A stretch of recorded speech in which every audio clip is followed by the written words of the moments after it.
Muy buenas tardes a el público que nos acompaña hasta este momento. Vemos que se vienen conectando más, más personas. Vamos a esperar un poco más para dar inicio. El día de hoy vamos a estar compartiendo con ustedes el régimen de insolvencia empresarial. Realizaremos un análisis detenido sobre el decreto 560 del 2020, en el cual se establecen unas herramientas importantes en materia de insolvencia a razón de la contingencia del COVID por la situación que estamos pasando.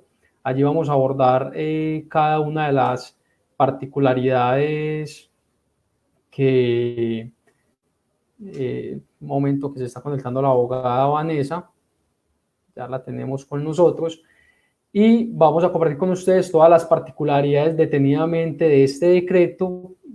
Aún así, iniciaremos con unos conceptos generales sobre insolvencia. Sabemos que el público que está viendo esta transmisión es un público muy heterogéneo. Puede que tengamos colegas, abogados que estén allí, que conozcan más sobre el tema, pero también personas que no conocen sobre el tema y se quieren informar. Seguramente podrán tener alguna situación de insolvencia en sus negocios por la contingencia que estamos viviendo, pero vamos a procurar tener un lenguaje no tan técnico y un lenguaje mucho más común a fin de que todo el público lo pueda atender.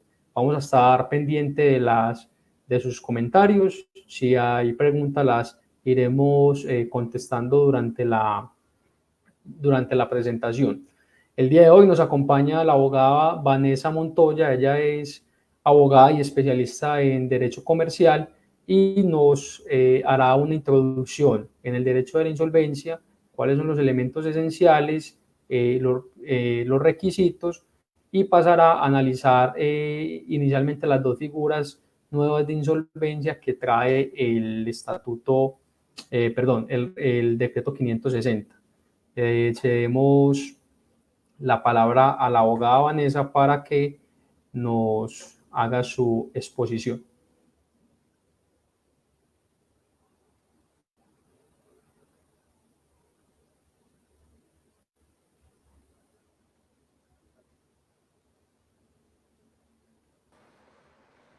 Hola Vanessa, te Buenas escuchamos. tardes. Hola, ¿cómo están? ¿Me escuchan? Sí, sí, te ¿Me escuchamos. están escuchando ahí? Bueno, vamos a esperar que se conecten más personas o damos inicio. Yo creo que podemos ir dando inicio. Okay.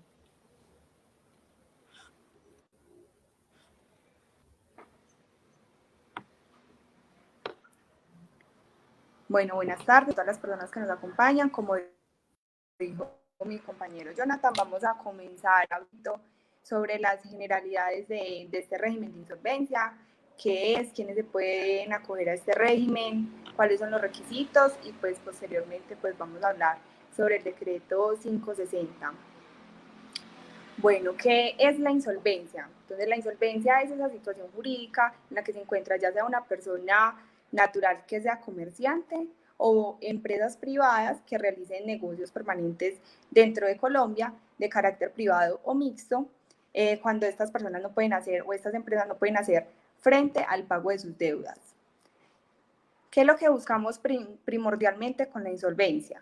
Primero, que se proteja el crédito y lo segundo es que se pueda recuperar y se pueda conservar la empresa como una unidad de explotación económica y como una fuente generadora de empleo, que yo creo que ese es el punto más importante y el punto que en este momento muchas personas están como más preocupadas. Bueno, ¿qué permite el proceso de insolvencia?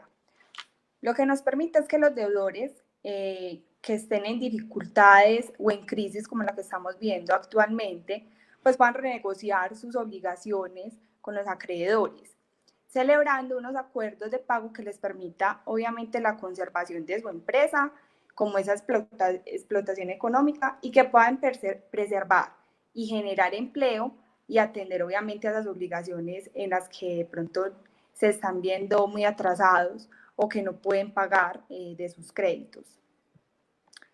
En este caso, entonces, quien se declare en insolvencia puede solicitar dos situaciones. La primera es un proceso de reorganización y la segunda es un proceso de liquidación judicial. ¿Qué significa eso? La primera, que es el proceso de reorganización, nos permite o lo que pretende es que a través de un acuerdo se pueda preservar las empresas viables. Empresas viables es que, por ejemplo, la empresa esté pasando por una dificultad, pero que obviamente sea viable todavía su situación económica, que todavía se pueda salvar pues como esa estructura. Entonces la idea es que puedan normalizar sus relaciones comerciales y crediticias. Esto con el fin de recuperar obviamente ese equilibrio financiero y que puedan seguir produciendo sus productos o a lo que se dedique pues la empresa para sobrevivir obviamente a las crisis como la que estamos en este momento de contingencia por el COVID-19. Y la segunda es el proceso de liquidación judicial, que lo que busca realmente es la liquidación pronta y ordenada, buscando el aprovechamiento del patrimonio del deudor. En este caso nosotros nos vamos a centrar más como en la reorganización, que es obviamente como para salvaguardar la empresa como tal. Entonces los requisitos que pueden dar inicio al proceso de reorganización se deben partir de dos situaciones. La primera es que haya una cesación de pago. Es importante que entiendan qué es esto. Que hayan incumplido por lo menos 90 días en las obligaciones a los acreedores, ya desde dos o más acreedores, y que se encuentren pues en mora en este tiempo, en este lapso de tiempo de 90 días o 3 meses.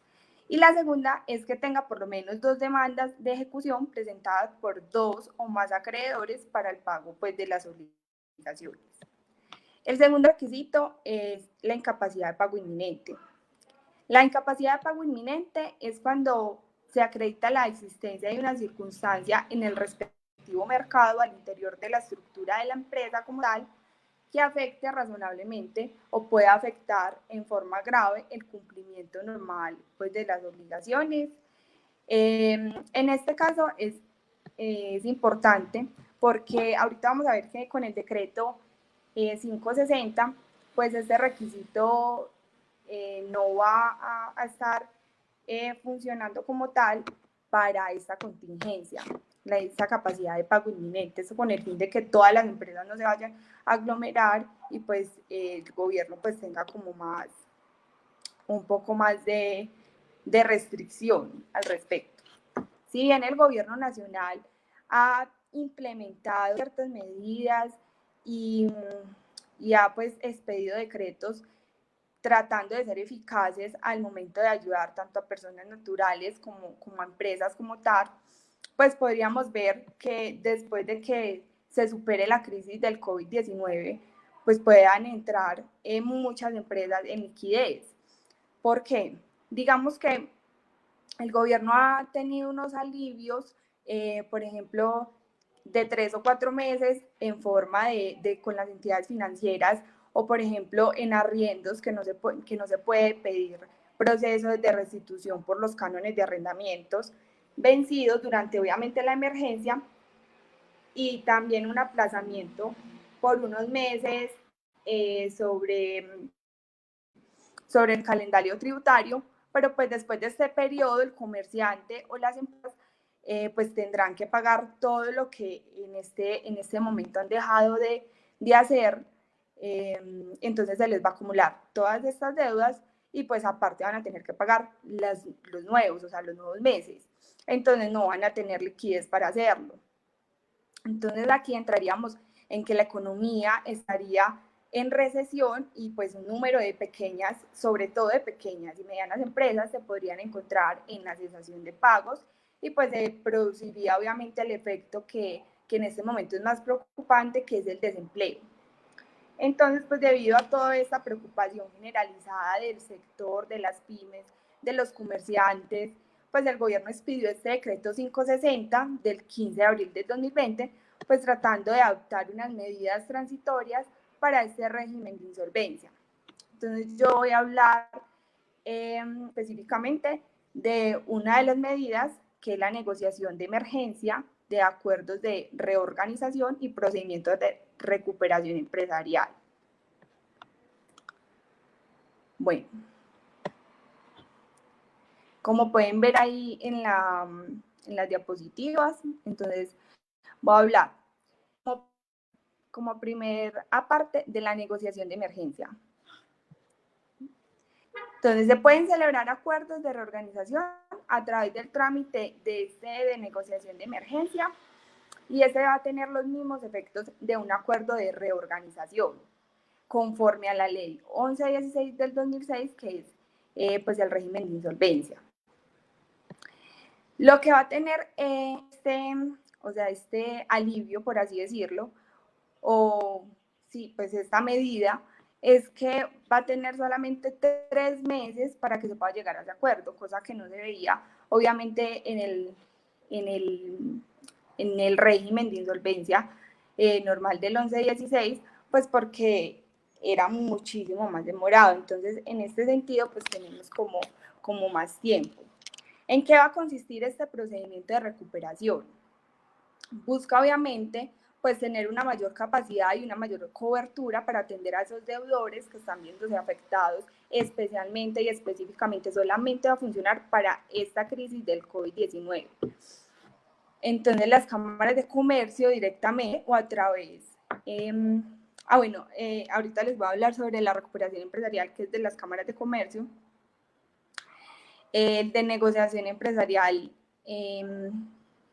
es entonces 3 meses para lograr ese acuerdo y durante ese término se van a suspender procesos ejecutivos o de cobro coactivo que se adelanten en contra del deudor y el deudor puede aplazar esas obligaciones por conceptos de gasto de administración que estime necesario, pero hay unas excepciones obviamente, que son, por ejemplo, los aportes para fiscales, los salarios, los pagos también de seguridad social, lo cual no constituirá mora, pero el pago de estas obligaciones debe hacerse entre el mes siguiente a la confirmación del acuerdo o fracaso de la negociación. Entonces, todas las personas que deseen entrar en esta negociación de emergencia tienen que tener en cuenta que esos pagos los deben de seguir haciendo y que solamente pues algunos gastos de administración van a ser pues exentos, por ejemplo, pagos de arriendo, bueno, papelerías, o sea, todos los gastos de administración que consideren las empresas que no pueden pagar.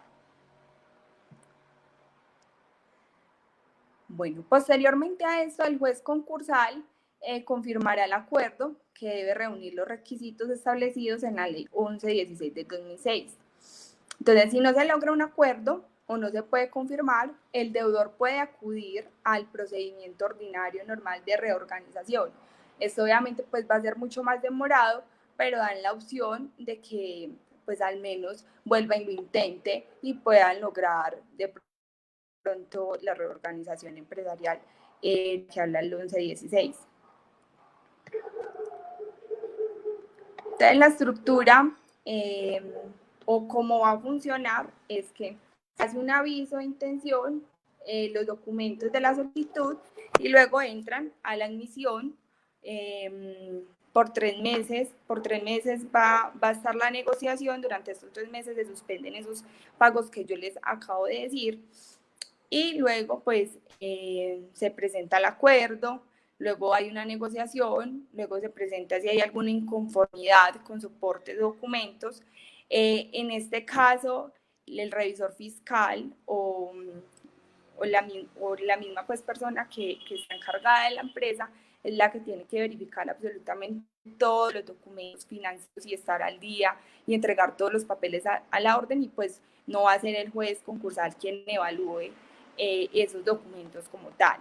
Eso con el fin de pronto más ágil y tener una mayor celeridad en el momento.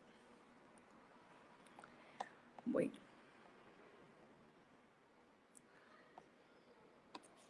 Y la segunda es el proceso de recuperación empresarial en las cámaras de comercio. Este mecanismo lo que va a ayudar es que va a abarcar o va a tener una cobertura más amplia para atender a esos deudores que están afectados. Y en las cámaras de comercio se puede hacer directamente o se pueden hacer a través de los centros de conciliación y que van a ofrecer un entorno reglado para que los deudores y los acreedores acompañados de un mediador, pues puedan resolver las controversias y puedan lograr una negociación por un término también de 3 meses. Ambos procesos van a ser por 3 meses. Durante estos 3 meses también para la recuperación empresarial se van a suspender los procesos ejecutivos o de cobro coactivo que se van a adelantar en contra del deudor o que se adelanten en contra del deudor, y con el propósito de que dicho plazo puedan llegar a un acuerdo, o sea, en estos 3 meses. Este acuerdo de recuperación podrá ser validado pues, por la Superintendencia de Sociedades o por un juez civil de circuito, que son obviamente la competencia también del régimen especial de insolvencia, que son estas dos autoridades, la Superintendencia o juez civil de circuito. Bueno, en el evento en que fracase el trámite o procedimiento, con el deudor lo que pasará es que se dará por terminado, obviamente, el proceso y no se podrá intentar ninguno de esos trámites o procedimientos dentro del año siguiente a la terminación del mismo. No obstante, el deudor podrá solicitar la admisión a un proceso también de insolvencia en los términos pues, de la ley 1116. Esto es lo mismo que les contaba ahorita en la negociación de emergencia. Igual van a tener esa oportunidad de volver a presentar ese proceso si de pronto pues no logran ser admitidos en alguno de estos dos.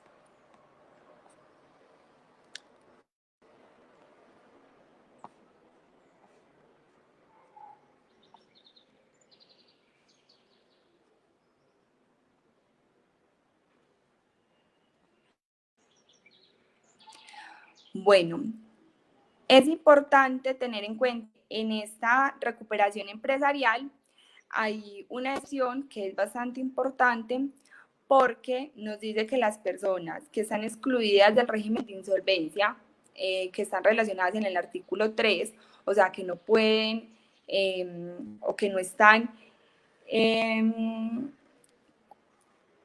o sea, que en el momento, por ejemplo, entidades de salud, o sea, que no están y que no pueden declararse en insolvencia normalmente en este momento de la contingencia, pueden hacer este proceso de recuperación siempre y cuando pues estas no estén sujetas a un régimen especial. De estas excepciones hay algunas que están en régimen especial, entonces pues esas entidades no lo podrán hacer, pero pues es una excepción muy buena para de pronto entidades que no tengan ese régimen especial y pues que no habían tenido la posibilidad de declararse en insolvencia, pues esta vez pueden hacer esa recuperación empresarial.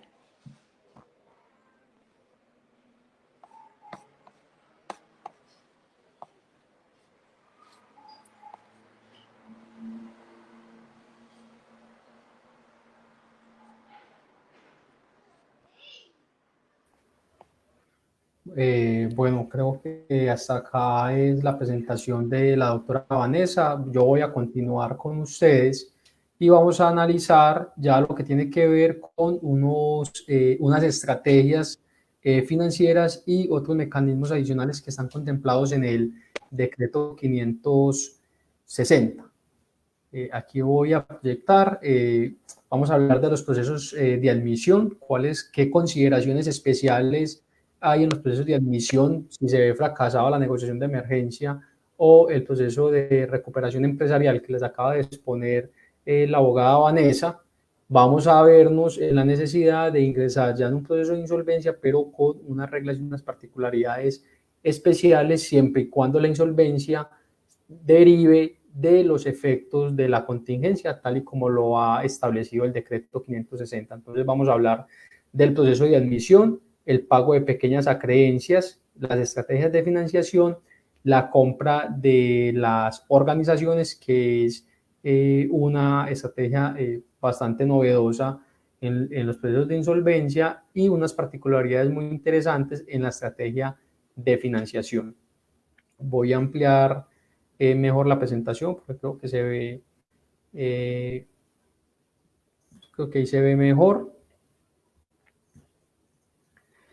Y vamos a iniciar con la celeridad en las admisiones. En el proceso de admisión hay digamos que el decreto establece unas reglas especiales. Cuando decimos reglas especiales es porque las mismas no están contempladas en el régimen ordinario de insolvencia, y vamos a tener que hablar de un régimen ordinario que es el que está establecido en la ley 500, en la ley 1116, y de un régimen especial o un régimen extraordinario que es el que estamos analizando, establecido por el gobierno nacional en el decreto 560. Entonces, ¿qué particularidades hay en los procesos de admisión?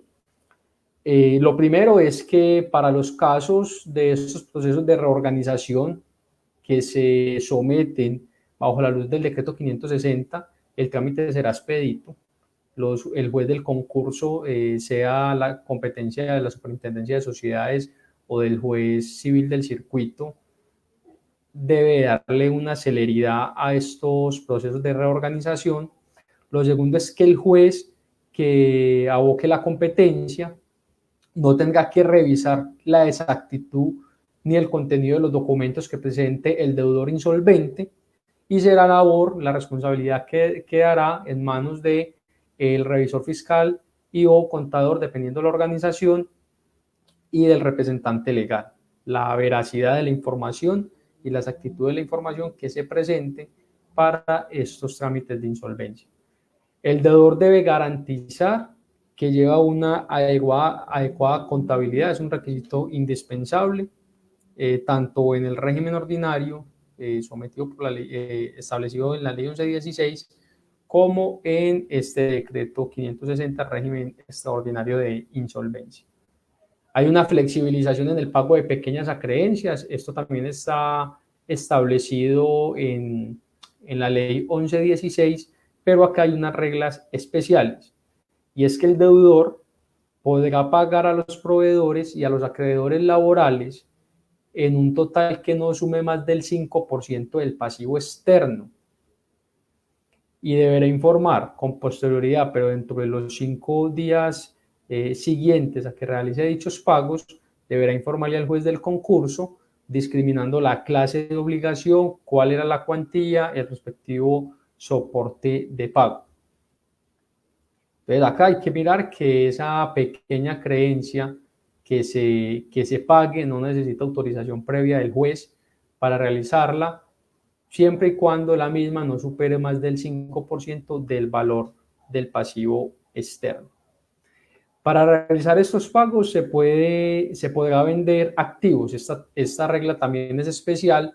El deudor insolvente podrá vender activos siempre y cuando esos activos que vayan a enajenar no afecten la operación de la organización, porque no estamos ante un escenario de liquidación, sino en un escenario de reorganización empresarial, y lo que se quiere con estos procesos de reorganización empresarial es mantener la organización, la empresa como tal, productiva. O sea, lo que se quiere es rescatar la empresa y no liquidarla. Entonces, esos activos que se enajenen no podrán afectar la productividad de la compañía. Igualmente establece el decreto que se pueden vender bienes sobre los que repose una medida cautelar, solicitando previamente autorización por parte del juez del concurso y garantizando las acreencias y derechos que tengan los acreedores garantizados con dichos bienes. Entonces, si tenemos en garantía la bodega o las oficinas de la compañía, o tenemos en garantía cualquier otro activo de la compañía, podremos solicitar al juez que permita la enajenación, la venta de ese activo, siempre y cuando ese activo no afecte la productividad de la compañía, y en un primer momento se tendrá que garantizar la creencia del acreedor que tenía garantizado con ese activo su crédito. Si pasamos ahora a ver el pago, las estrategias de financiación, allí vamos a encontrar varias estrategias de financiación. La primera estrategia que queremos compartir y analizar es la capitalización de los pasivos. En la capitalización de los pasivos, en términos simples, podemos decir que lo que tenemos deuda lo podemos convertir en capital. Y allí lo que se va a generar es una entrega de acciones a aquellos acreedores que opten por esta alternativa. Lo otro es que podemos crear unos bonos, y esos bonos lo que va a representar para el acreedor es que tenga unas prerrogativas. Esto es bastante novedoso, no está establecido en el régimen ordinario. Entonces, en la capitalización de pasivos, el acuerdo dentro del proceso del acuerdo de reorganización puede contener la capitalización de esos pasivos mediante la suscripción voluntaria de acciones. Esto es una negociación que se hace directamente con los acreedores y ellos voluntariamente podrán aceptar que sus pasivos se conviertan en acciones de la compañía, o también que se convierta en bonos de riesgo. Esa disposición aplica a cualquier tipo societario.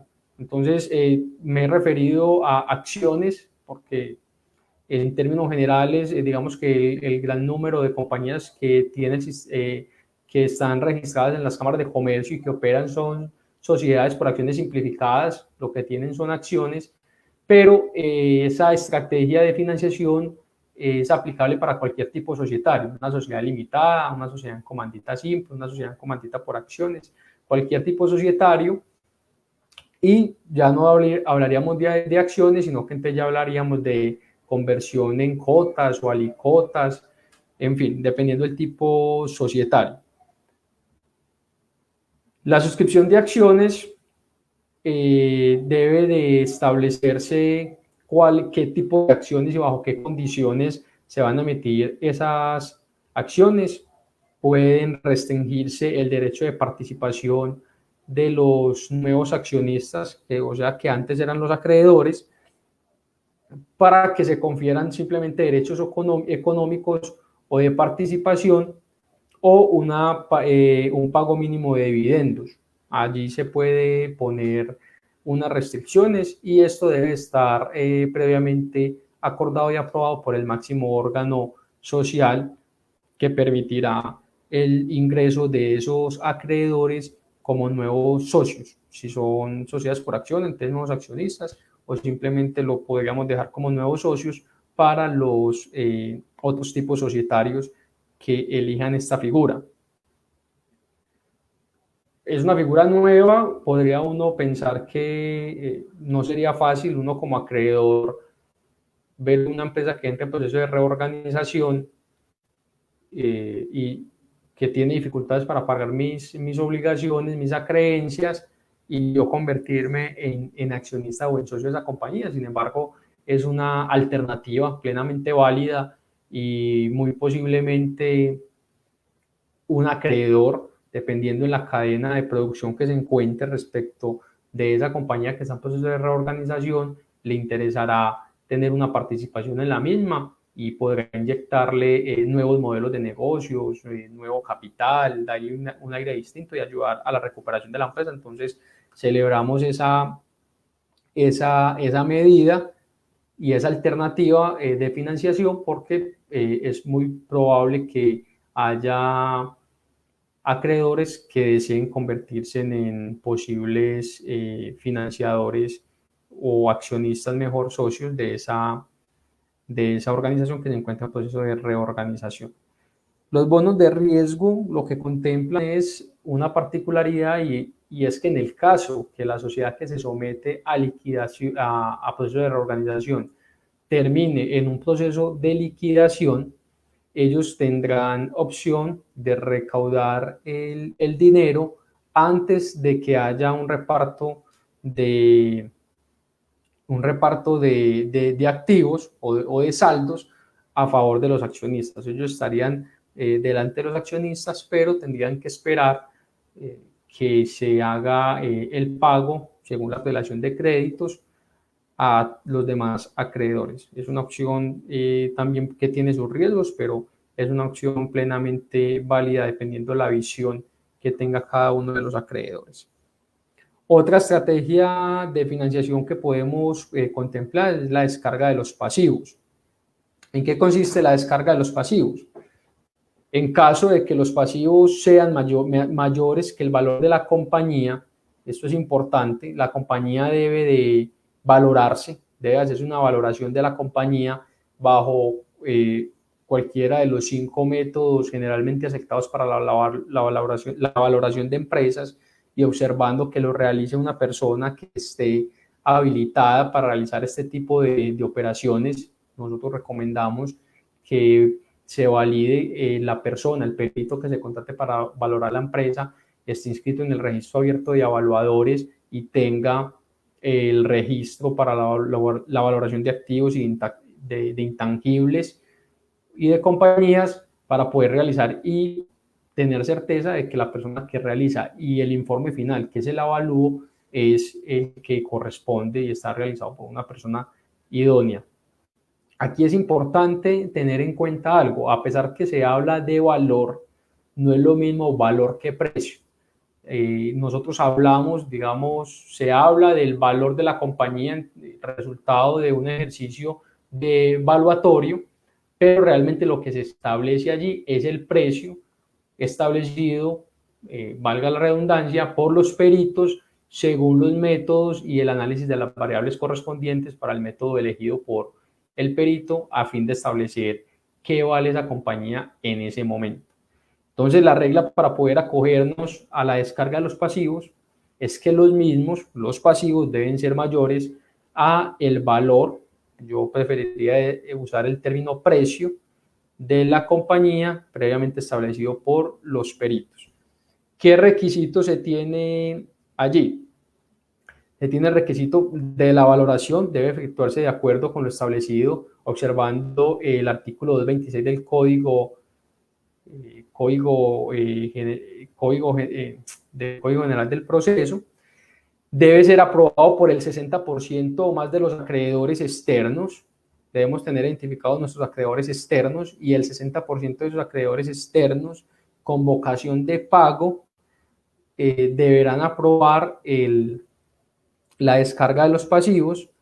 No se puede afectar los derechos de acreedores laborales ni pensionales para las compañías que tienen aún a cargo la pensión de sus trabajadores, ni obligaciones de alimentos o acreedores garantizados. Estos tipos de acreencias no se pueden descargar del pasivo. Las acreencias que no estén, como laborales, pensionales, de alimentos, o acreencias que tengan unas garantías, como es el caso de un acreedor que tenga una hipoteca, un acreedor que tenga una prenda sobre un bien mueble. Esas obligaciones que están garantizadas, o con cualquier otro tipo de garantías establecidas en la ley dentro del sistema jurídico colombiano, no se pueden ver afectadas por la descarga de los pasivos. No se debe disponer la cancelación ni la contraprestación de los derechos de accionistas o socios, y se debe señalar la nueva estructura de capital social del deudor, indicando cuáles son los acreedores que forman parte del pasivo interno, el valor nominal y el número de sus participaciones. Entonces, si el pasivo es mayor de lo que vale la compañía, vamos a analizar ese pasivo que excede el valor de la compañía.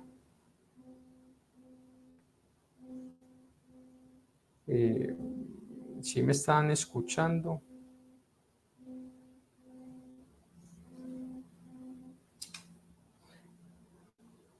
¿Me escuchan?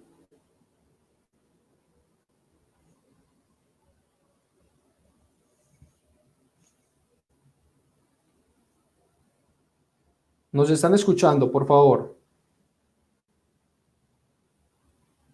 Gracias. Entonces, continuemos. Estamos en la descarga de pasivos. Entonces, en la descarga de pasivos, si el valor del pasivo es mayor al valor establecido, al precio establecido por los peritos de la compañía, se tendrán que descargar esos pasivos sin afectar las acreencias laborales que acabo de mencionar. Las laborales, la de los alimentos, acreedores que estén garantizados, o de aquellas compañías que tengan aún hoy obligaciones pensionales con sus trabajadores. Entonces, sacando esas acreencias y dejando las demás acreencias, vamos a reducir el pasivo hasta equilibrar el valor de la compañía, y allí se va a prorrata esas otras obligaciones, las vamos a descargar de las obligaciones que tiene la compañía como tal. Otra estrategia de financiación que establece el decreto 560 nos habla de los pactos de deuda sostenible. ¿En qué consisten los pactos de deuda sostenible?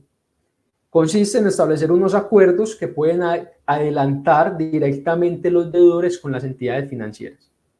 Esos acuerdos de deuda sostenible es una negociación que puede realizar directamente el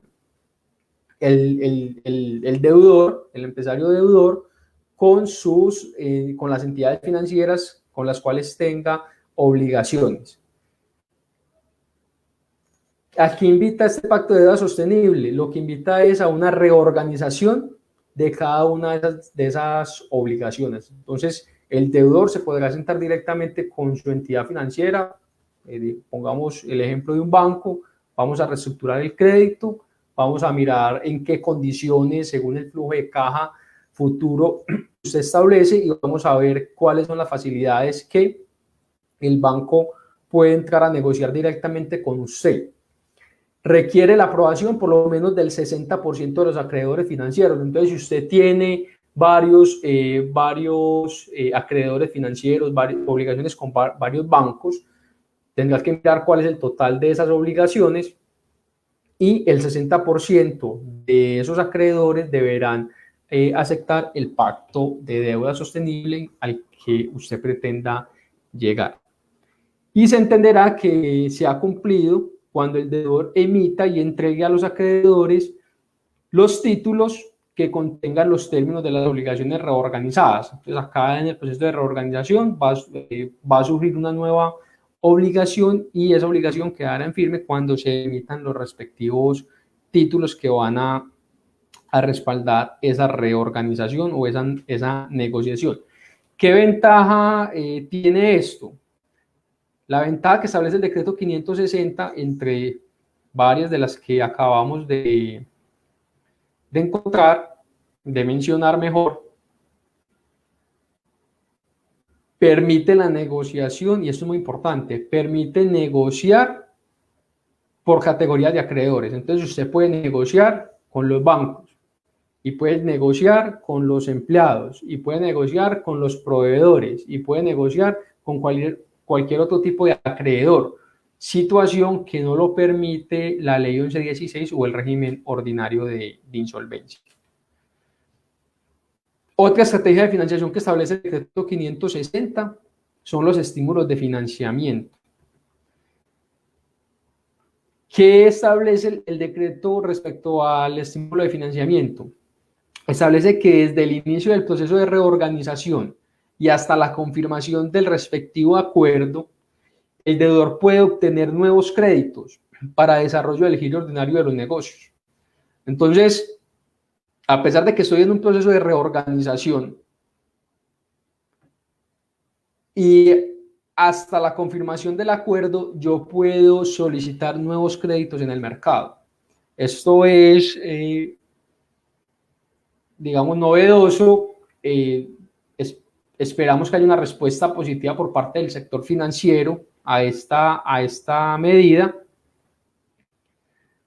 Y lo que establece, digamos, para los acreedores es que la obligación tendrá preferencia prevista en el artículo 71 de la ley 1116 y no requerirá de autorización del juez para contraer esa nueva obligación. ¿Por qué es novedoso? Porque esa figura o esa ventaja de esa estrategia de financiación no la contempla la ley 1116. Adicional a eso, si el deudor que está en proceso de reorganización antes de firmar el respectivo acuerdo no logra acceder a nuevos créditos en el sector financiero, hay unas ventajas adicionales, y es que ese deudor puede solicitar autorización al juez del concurso para respaldar el crédito, estableciendo garantías sobre sus propios activos, y de esta forma poder acceder a los créditos que necesita para continuar con el giro ordinario de su negocio.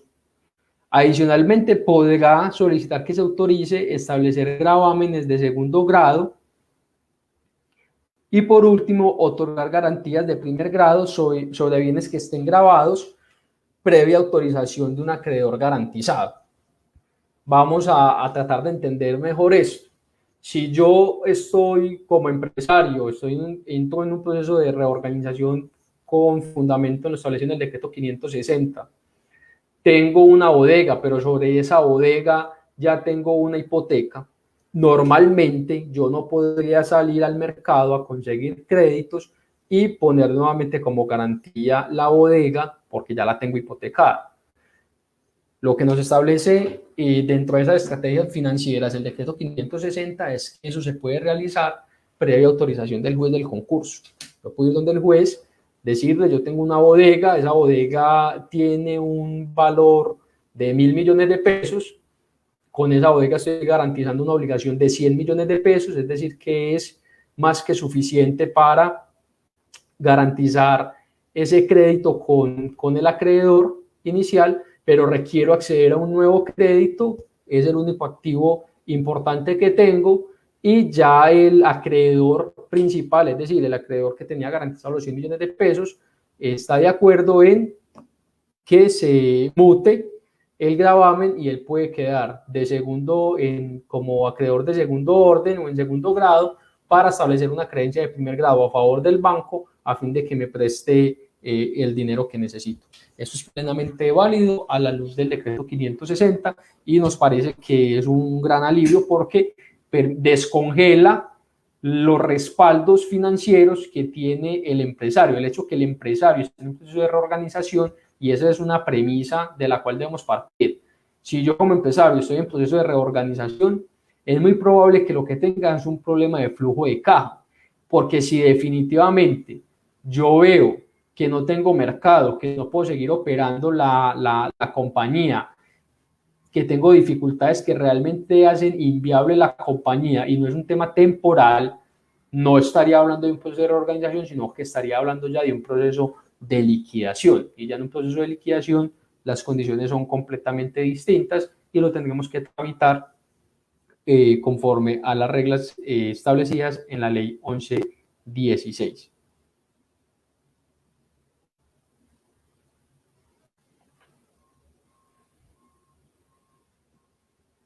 Entonces, dentro de estas estrategias de financiación que acabamos de esbozar, concretamente con la adquisición de nuevos créditos, las autorizaciones de esas sesiones deben presentarse por escrito con recomendación del promotor y tendrán un traslado por 10 días para comentarios y observaciones de los demás acreedores.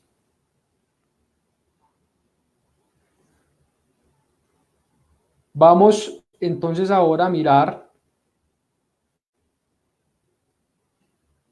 la compra de la organización, también bastante retador, disruptivo, creativo, y aquí lo que se está materializando es la intención de conservar la organización, la empresa como tal, como una unidad de explotación económica, la conservación de la empresa, la conservación de la actividad económica, la conservación de los empleos y, por supuesto, que permita permanecer, si le permitimos a la compañía permanecer en el mercado, pues permitimos que haya una dinámica y una armonía en la economía. Obviamente es una situación que nos conviene a todos, que la economía pueda reactivarse y no, por el contrario, que las empresas empiecen a cerrar. Entonces, hay mucha expectativa con esto. También es retador porque lo que establece la opción de compra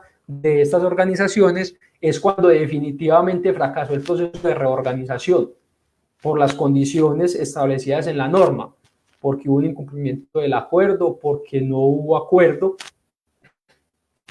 fue imposible llegar a un acuerdo con los acreedores, definitivamente no va a ser exitosa la reorganización y nos vamos a un proceso de liquidación.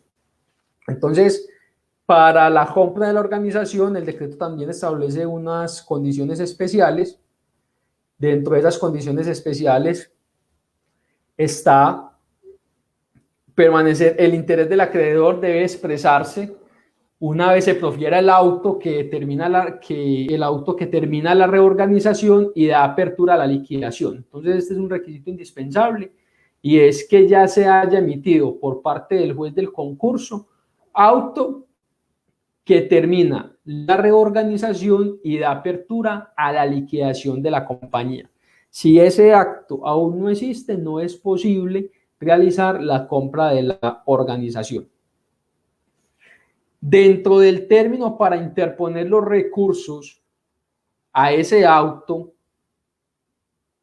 es que puedo presentar como acreedor el interés de comprar la compañía. Entonces, el liquidador presentará el inventario de gastos y de liquidación, hará nuevamente un inventario. ¿Cuáles serían los gastos de liquidación? Recuerden que venimos de un proceso de reorganización y como venimos de un proceso de reorganización, no estamos hablando de gastos de liquidación. Ya con la expedición del auto y vemos que vamos hacia la liquidación, rumbo a la liquidación de la organización, entonces el liquidador que haya sido designado debe presentar el inventario de todos los activos, el avalúo, cuánto vale la compañía, cuáles son los gastos de liquidación, identificando debidamente cada uno de los acreedores que tienen vocación de pago y determinando el estado negativo del patrimonio. Una vez suceda esto, se corre traslado por 10 días y 3 días para las respectivas objeciones. Transcurrido el término y resueltas las objeciones, el juez informará a los interesados el aporte de capital para la realización de la oferta. Entonces, ¿cómo opera la oferta? ¿Y quién puede ofertar? La oferta debe ser realizada por uno de los acreedores. Entonces, uno de los acreedores ve que la compañía es una compañía importante, que se puede recuperar pese a la situación que tiene. Aún así, no fue posible llegar a un acuerdo con todos los acreedores. Tiene la intención de conservar la empresa. Entonces, como acreedor, él deberá realizar una oferta que cumpla con unos requisitos. El valor de la oferta debe alcanzar como mínimo para pagar, primero, todos los créditos de primer grado. Segundo, todas las indemnizaciones laborales por terminación sin justa causa y los pasivos pensionales que estén a cargo de la empresa. Tercero, los gastos de administración de la reorganización, esos gastos que se generaron en el proceso de reorganización. Quinto, los créditos de los acreedores garantizados, es decir, aquellos acreedores que tienen garantía en los activos de la compañía. Y quinto, además, los créditos con vocación de pago. Ese término de créditos con vocación de pago son todos aquellos que hayan estado dentro del proceso de reorganización, que hayan sido reconocidos, que sean obligaciones plenamente válidas, efectivas, que se deban de reconocer por la compañía. Entonces, ahí es importante esto. ¿Por qué ahí no se habla, y surge la inquietud, por qué ahí no se habla de los gastos de liquidación? Precisamente porque la sociedad no se va a liquidar. Sí queda en firme la oferta y si el ofertante, que es el acreedor, cumple con su oferta en las condiciones pactadas y en los tiempos establecidos. Si la oferta cumple con estos requisitos, el juez podrá autorizar la operación una vez el interesado deposite la totalidad del valor de la oferta. Si el acreedor no deposita la totalidad de la oferta, tiene una sanción y esa sanción es del 50%. Está establecido en el decreto 560. Si yo hago la oferta y no entrego el dinero ofertado en las condiciones establecidas y en el tiempo pactado, no me veré objeto de una sanción y como consecuencia desafortunada, la compañía se tendrá necesariamente que liquidar. Entonces es muy importante que el acreedor que contemple la posibilidad de hacer la oferta tenga certeza de la disponibilidad del recurso, tenga la liquidez suficiente para hacer honor a su oferta. De lo contrario, pues se verá sometido a la sanción del 50%. Con la autorización de la operación se dará por terminado el proceso de liquidación. La oferta es aceptada dentro de los términos acordados, el ofertante entrega el dinero, entonces en ese caso se dará la autorización de la operación, es decir, la operación de compra, se dará por terminado el proceso de liquidación. Ahí ese término, terminado proceso de liquidación, para mí el proceso de liquidación no ha empezado. Hay auto que termina el proceso de reorganización y que ordena iniciar la liquidación. Precisamente en ese intervalo de tiempo es donde se debe presentar la oferta porque el auto no ha quedado en firme. Recuerden que la oferta se debe presentar dentro de los términos para presentar recursos.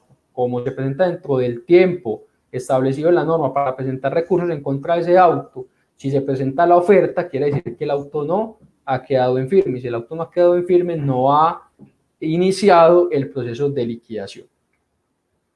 Si se solicita a liquidar la rendición de cuentas en el término de los 5 días, se da el respectivo traslado y el juez dará entonces por terminado el proceso. Aprobada la rendición de cuentas y el pacto de los honorarios con el liquidador. Recuerden que el liquidador iba a establecer unos gastos de liquidación, pero él ya hizo un ejercicio que fue haber presentado el inventario y por ese trabajo pues se le deberá reconocer los respectivos honorarios. Hay una particularidad también, una gran posibilidad, y es que los acreedores pueden presentar ofertas conjuntas. O sea, o se presentan individuales, un solo acreedor presenta la oferta de compra de la compañía, o se pueden unir 2 o más acreedores para presentar una oferta conjunta. En ese caso de que la oferta sea conjunta, habrá una responsabilidad solidaria por parte de estos. En el hipotético caso que no cumplan con la oferta y tengan que responder por la sanción. Si hay varias ofertas, establece el decreto, si hay varias ofertas, se tomará la oferta de mayor valor. Puede que no sea conjunta, sino que individualmente varios acreedores presentaron una oferta, se deberá de optar por aquella que presente el mayor valor. Y en caso de que las ofertas, sería poco probable, pero igualmente hay una probabilidad mínima, pero la hay, que las ofertas presentadas individualmente tengan el mismo valor, el mismo precio, se debe preferir un acreedor que no esté vinculado a la organización. Hasta ahí son las estrategias. Creo que podemos continuar.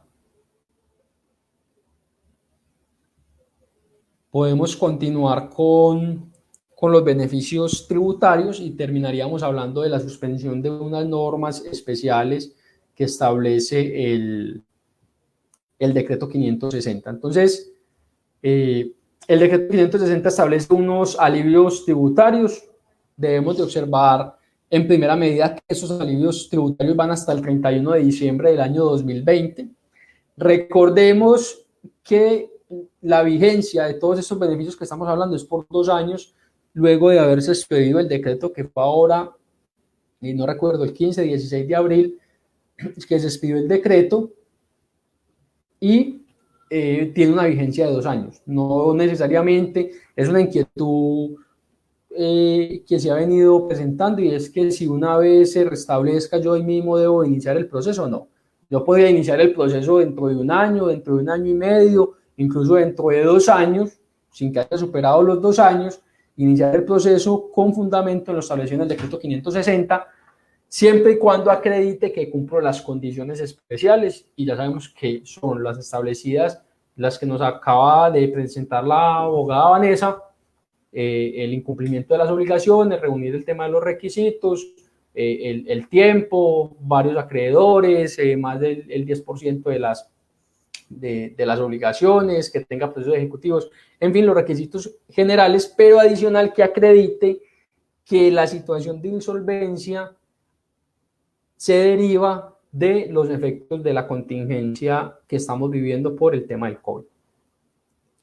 Entonces, como beneficios tributarios, recordemos que van hasta el 31 de diciembre, no se les aplicará la retención, las personas que inician estos procesos, no se les aplicará la retención ni la autorretención en la fuente del impuesto sobre renta, y del mismo modo quedarán exoneradas del pago del anticipo de renta para el año 2020. Eso no quiere decir que no lo tenga que pagar. Lo que indica el decreto, el beneficio tributario, es que queda exonerada de pagar el anticipo, no queda exonerada de pagar el impuesto de renta para el año gravable 2020. Y en lo que tiene que ver con la aplicación de la retención y la autorretención a título del impuesto de renta, sí queda exonerado hasta el 30 de diciembre del 2020. Adicional, aquellas empresas que sean responsables de retención a la fuente a título de IVA, solamente deberán de aplicársele el 50% sobre la tarifa, aplicable para todos los retenedores por bienes o servicios con dicha empresa sin perjuicio del impuesto a cargo. Adicional, esas empresas no deberán de pagar la renta presuntiva para la vigencia 2020. Esas son los beneficios tributarios y son las estrategias de financiación. Entonces, recordemos que las estrategias de financiación, en un primer orden, son la capitalización de los pasivos, donde hablamos de suscripción de acciones o de bonos de riesgo. La descarga de pasivos, esa descarga de pasivos pues debe estar aprobado por los acreedores, se debe realizar la valoración de la compañía. Hay un criterio y es que el valor de los pasivos debe de ser superior a los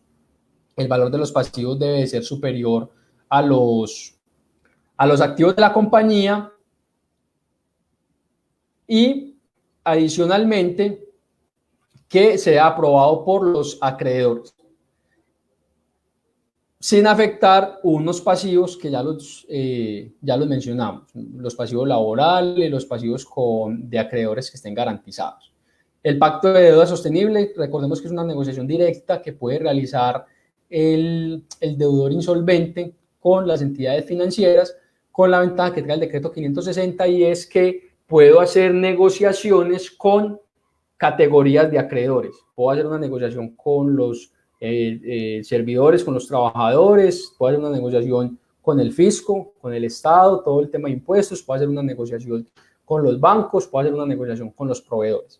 Y por último, el cuarto punto, que habla de la financiación. Entonces, en el tema de la financiación, recordemos que el decreto 560 permite que los empresarios, a pesar de estar dentro de un proceso de reorganización, puedan acceder a nuevos créditos, y accediendo a esos nuevos créditos puedan darle una dinámica a sus operaciones. En caso de que necesiten nuevas garantías o ampliar garantías, también la norma permite que se establezcan nuevas garantías para acceder a esos créditos, siempre y cuando haya una autorización previa por parte de del juez del concurso. Entonces, esos son los escenarios que les queríamos presentar en términos de estrategia de financiación.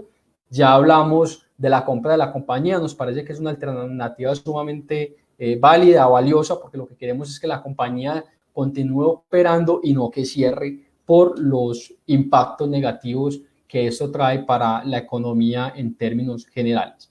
Y los beneficios tributarios que acabamos de establecer, el tema de la renta, de la retención de la fuente a título de renta, la retención de la fuente en relación a título de IVA.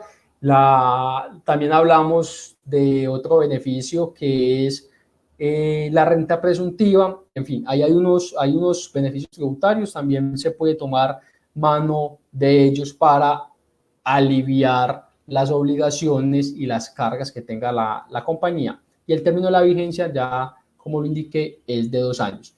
Le vamos a dar nuevamente la palabra a la abogada Vanessa para que nos hable de cuáles son las normas que se suspendieron con la expedición del decreto 560 y qué particularidades hay importantes allí.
Hola, ¿y ya se me escucha?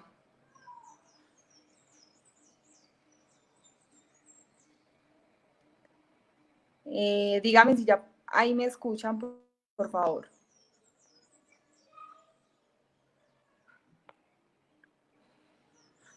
¿Ya me escuchan ahí? Listo, listo,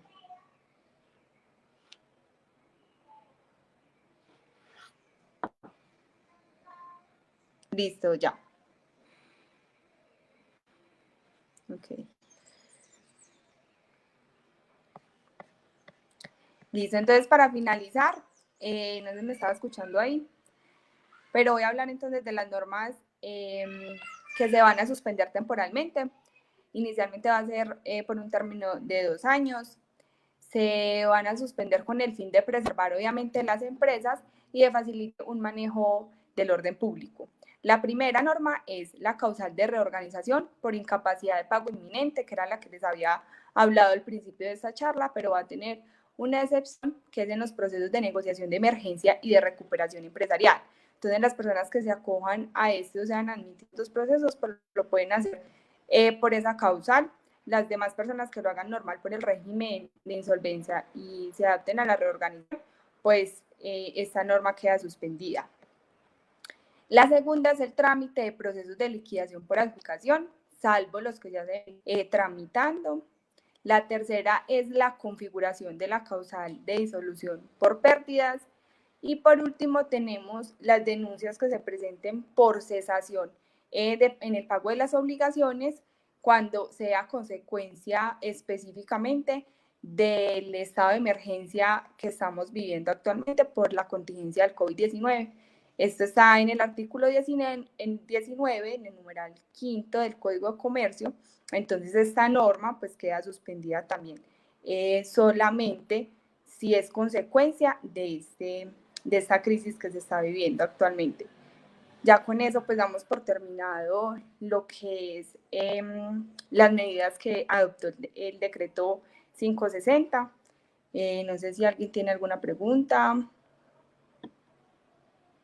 o Jonathan quiera intervenir.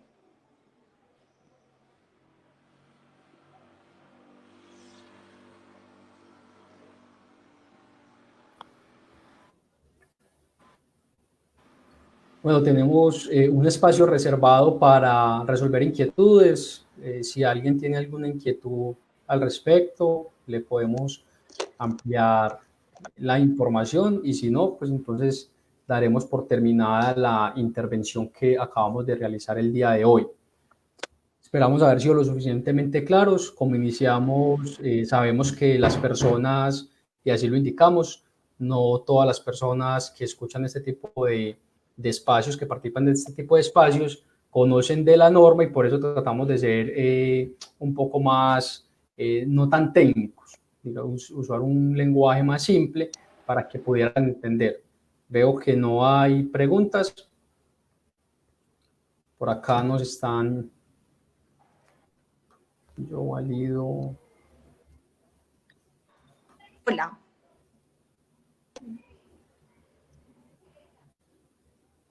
Bueno, al parecer no hay inquietudes. Les agradecemos a todos por habernos escuchado. Esperamos que la intervención del día de hoy haya sido de valor para ustedes.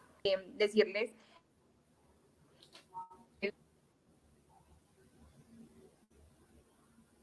que hay personas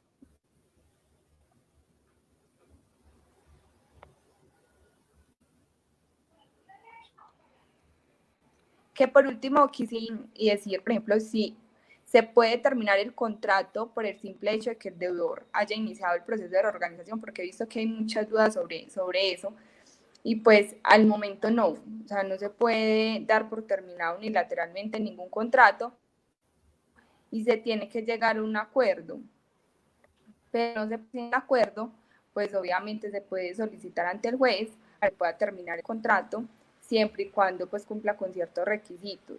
Entonces tendríamos que mirar actualmente si de pronto se pudiera dar un acuerdo mejor entre las partes y pues renegociar esos contratos que se vienen cumpliendo.